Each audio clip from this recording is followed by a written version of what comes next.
अखोई मणिपुर की पुवारी state अमसुंग India government खंगबिनबा हाइजरी मरमदी Manipur की पुवारी खंगना मणिपुर की ngमखै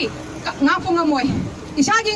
puwari khangaga isagi puwari ngmkhai ngakpo ngamgadabani aduna akhoi gi leizari puwari si ngasi ngarang tagi sema puwari nate mayamna di hainari chahi chahum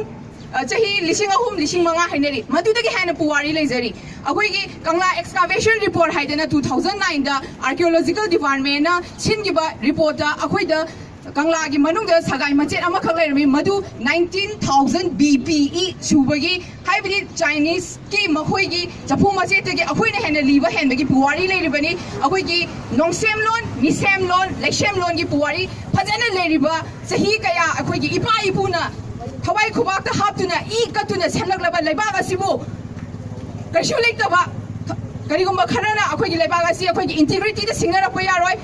integrity ki tamakta ngangnaba akhoi gi Manipur ki kangleisa mayam ama thawai khubak ta tharasu thawai na pon thapirasu haiduna leiriba ngaktini aduna akhoi gi life of land temsilapa akhoi ta sengna nungaite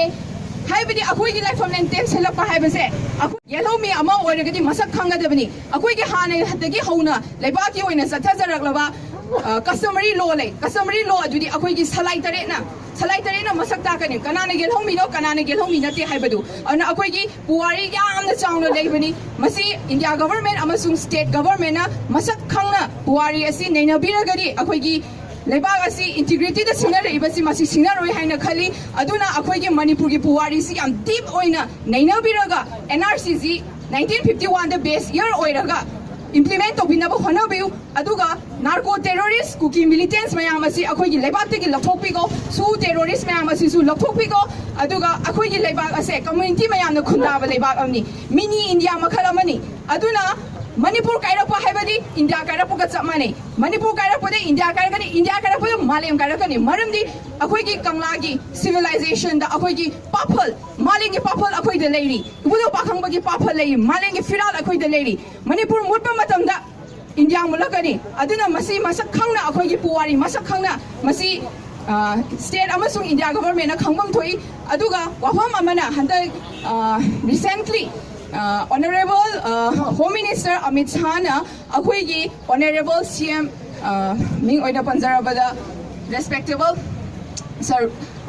Biren Bu Pham Tahandana ba hagiba wafam ado maduna takpudi Amit Shah na center na akhoi gi puwari kharada orasu khangye haina khali aduna akhoi gi puwari ase amu makhata na khangbigo akhoi karapa matamda Manipur gi ngamkhai karapa matamda India karakani haibasi masi khangjin biu haina ai appeal tokzari masiga loinana akhoi gi leibag asi marata ikangdu leitane ingna singa nungai fona leina badu hanagi phibam da hanjan binaba haizari mai Manipur gi taraf tagi aduna akhoi gi leibag yai phaba haibase punamaki yai phaba ngatani ngasi gi irang tholiba violence tholiba ase athuba matamda lotion binaba ningsing sari Manipur mai Manipur gi taraf tagi loina na akhoi gi ipa ibu gi puwari khangba yamna mathau tai akhoi gi puya da pu mayamna yanaraga semba lairi pu puya haira khanglei madudagi puya mayam dudagi puwari olakani puwari has fact based of it not fact FACT fact based of it FAKE da kuki dongna machin thisna ba ngangba akhoi mitei nate aduna akhoi gi leizariba akhoi ipa ipuna huji kangla gi mamang da leiriba nursing gi Maharaj mana toramba thaudang akhoi gi maming oina pallabada daku Hirachandra akhoi gi leibaki da mana ngamkhai gi tamakta kayam togiba akhoi gi ngamkhai kayam pak chawranga haibase akhoi gi history akhoi gi purari na mayesan ba latamni puya gi latan da gi phagalapa matamda